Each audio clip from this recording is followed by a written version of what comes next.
Hello दोस्तों, नमस्कार। Gyanvani IAS में आपका स्वागत है।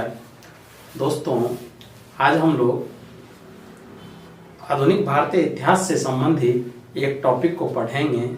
टॉपिक है भारत में होम रूल आंदोलन। तो चलिए देखते हैं होम रूल आंदोलन। होम रूल आंदोलन। दोस्तों, हम सभी जानते हैं कि भारत में ब्रिटिश शासन के दौरान होम रूल आंदोलन का आगाज किया गया था। और ये होम रूल आंदोलन का जो आगाज दो महत्वपूर्ण व्यक्ति के द्वारा किया गया था, जिनमें पहला व्यक्ति जो था वो था बाल गंगाधर तिलक। बाल गंगाधर तिलक। और दूसरा जो थे वो थे एनी बेसेंट।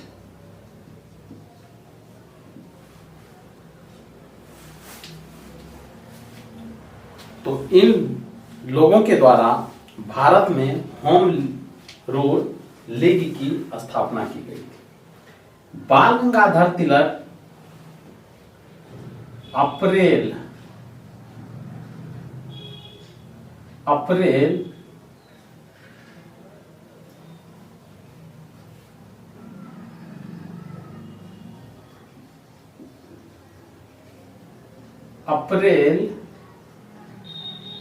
1916 में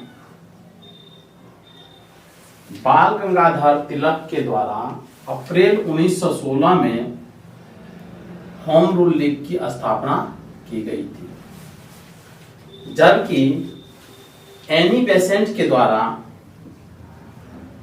सितंबर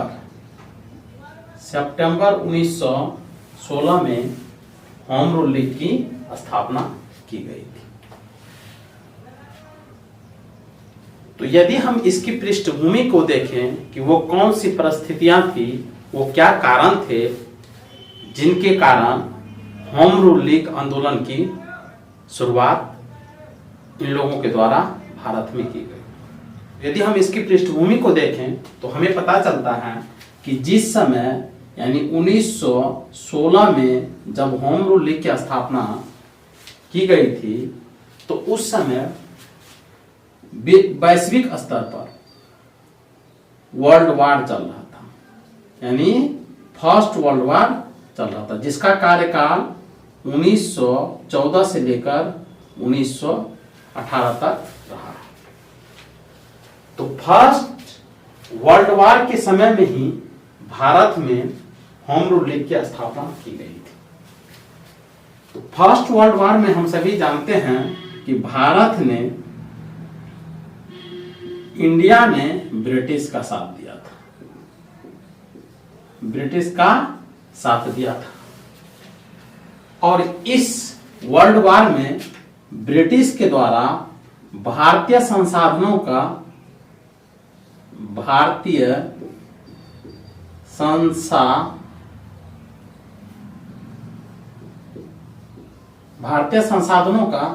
भरपूर इस्तेमाल किया गया था, जिनके कारण भारत में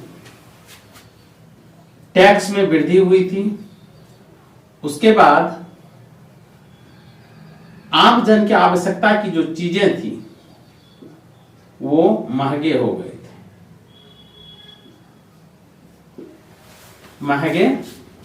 थे। तो लोगों का जीवन जो था बहुत ही कठिन हो गया था। इस तरह से भारतीयों का ब्रिटिश के प्रति मोह भंग हो गया था।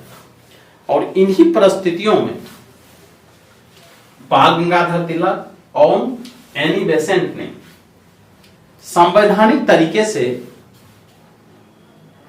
राजनीतिक व्यवस्था में सुधार की मांग की थी। और इन्हीं को ध्यान में रख करके बाल गंगाधर तिलक और एनी बेसेंट के द्वारा होम रूल लीग की स्थापना की जाती है।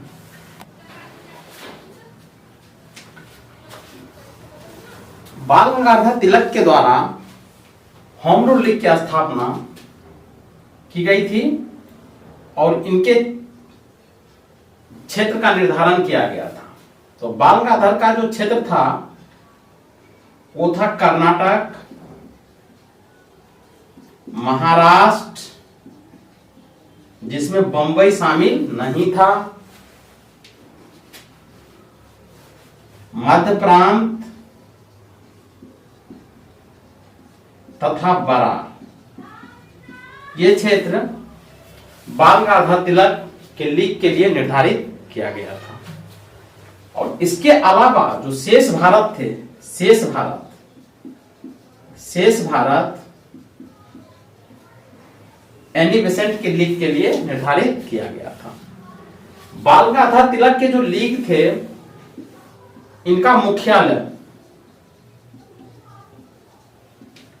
पुणे में था, जबकि एनी बेसेंट के लीग का मुख्यालय मद्रास अडियार में था, मद्रास के अडियार में था। बाल गंगाधर तिलक के जो लीग थे यानी होम रूल लीग, उनके अध्यक्ष जोसेफ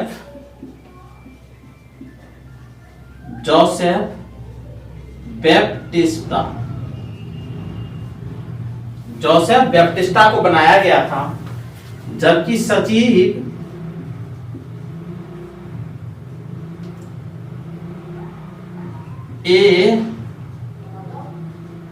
एन केलकर थे। जबकि एनी बेसेंट के जो लीग थे, उनके सचिव जॉर्ज अरुणडेल को बनाया गया था। जॉर्ज अरुणडेल को बनाया गया था। एनी बेसेंट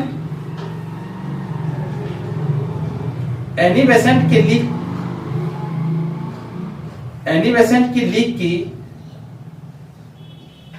200 शाखाएं थी, जबकि बाल गंगाधर तिलक के लीग की शाखाएं की संख्या कम था। बाल गंगाधर तिलक के जो लीग थे, ये भारत में ज्यादा प्रभावी रहा, जबकि एनी बेसेंट के लीग जो है उतना प्रभाव नहीं दिखा पाए।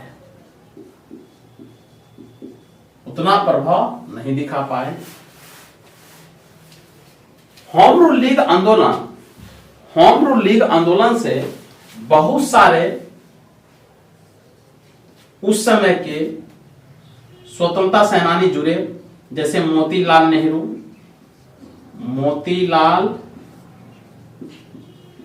नेहरू,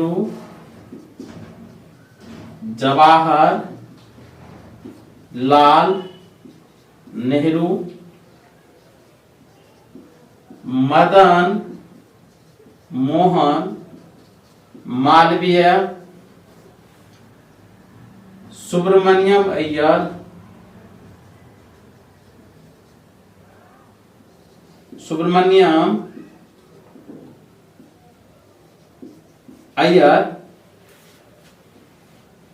जिन्ना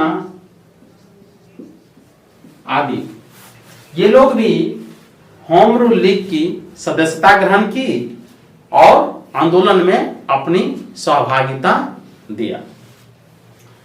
यदि गांधी जी की बात की जाए तो हम सभी जानते हैं कि गांधी जी 1915 में भारत आ गए थे दक्षिण अफ्रीका से। ये होम रूल आंदोलन से तो जुड़े, लेकिन इसकी सदस्य नहीं बने थे।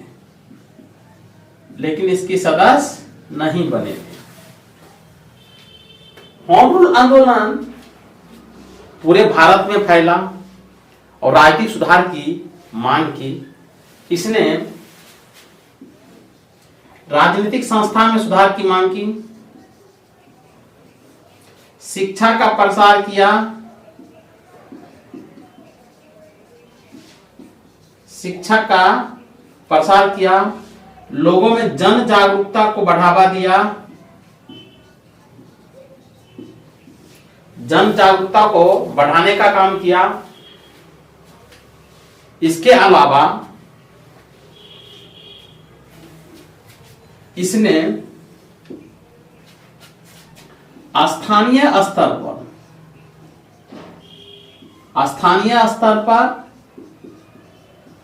प्रांतीय स्तर पर और केंद्रीय स्तर पर उत्तरदायी सरकार की स्थापना की मांग की। उत्तरदायी सरकार की स्थापना की मांग की। होम रूल आंदोलन जब तीव्र गति से फैल रहा था तो ब्रिटिश सरकार ने इसको दबाने का पूरा प्रयास किया, लेकिन ब्रिटिश सरकार की कार्रवाई ज्यादा सफल न हो सकी और ब्रिटिश सरकार ने अपने कार्रवाई में 1917 यानी जून 1917 में एनी बेसेंट को गिरफ्तार कर लिया। एनी बेसेंट को गिरफ्तार कर लिए। इनके साथ साथ बीपी बाडिया को भी गिरफ्तार कर लिया और कई नेता थे जिनको गिरफ्तार कर लिया। इन गिरफ्तारी के विरोध में सुब्रमण्यम अय्यर ने सर की उपाधि ब्रिटिश सरकार को वापस कर दिया। जितनी तेज गति से ब्रिटिश सरकार आंदोलन को दबाने का प्रयास कर रहे थे, उतनी ही उसके विपरीत भारतीयों के द्वारा आंदोलन तीव्र गति से आगे बढ़ रहा था। सरकार दबाव में आकर के सितंबर 1917 को एनी बेसेंट, बीपी बाडिया और जो अन्य नेताएं थे जिनको गिरफ्तार किया गया था उनको जेल से रिहा कर दिया और सरकार ने आश्वासन दिया कि मॉन्टेग्यू चेम्सफोर्ड सुधार के माध्यम से मॉन्टेग्यू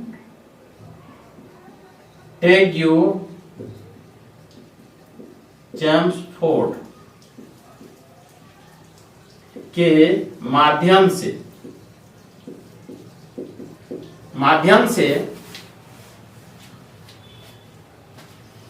भारत में स्वायत्तता की व्यवस्था की जाएगी। यानी उत्तरदायी सरकार की स्थापना की दिशा में कार्य प्रारंभ किए जाएंगे।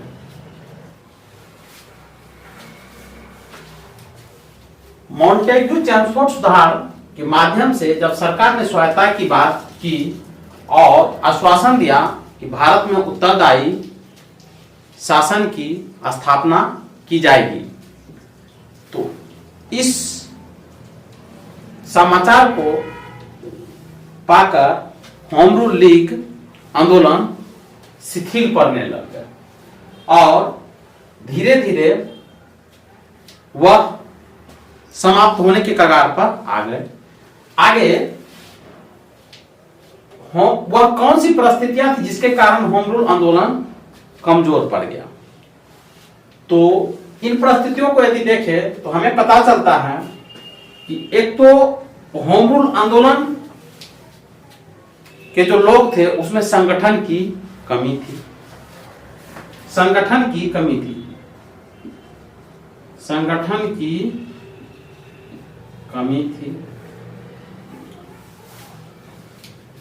आपसी मत भिन्नता भी था।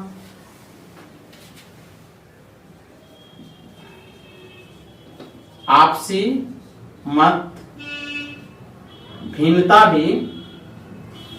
भी था और दूसरी तरफ सरकार का नजरिया हमेशा आंदोलन को खत्म करने के पक्ष में था और सरकार के दबाव के चलते भी यह आंदोलन खत्म हो गया। लेकिन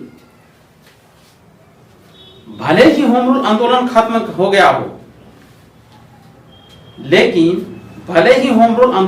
हो गया हो, लेकिन इसका प्रभाव बहुत दूरगामी रहा था। इसका प्रभाव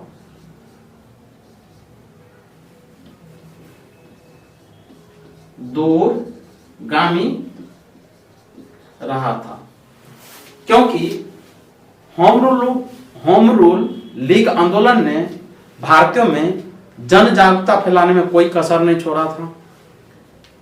हिंदू और मुस्लिम दोनों को यह प्लेटफॉर्म ब्रिटिश सरकार के खिलाफ प्रदान किया था। इस प्रकार हम देखते हैं कि जो होम रूल आंदोलन एनी बेसेंट और बाल गंगाधर तिलक के द्वारा 1916 में शुरू किया गया था, वह 1919 के आते आते खत्म हो गया। तो दोस्तों, चलिए आज के वीडियो में बस इतना ही।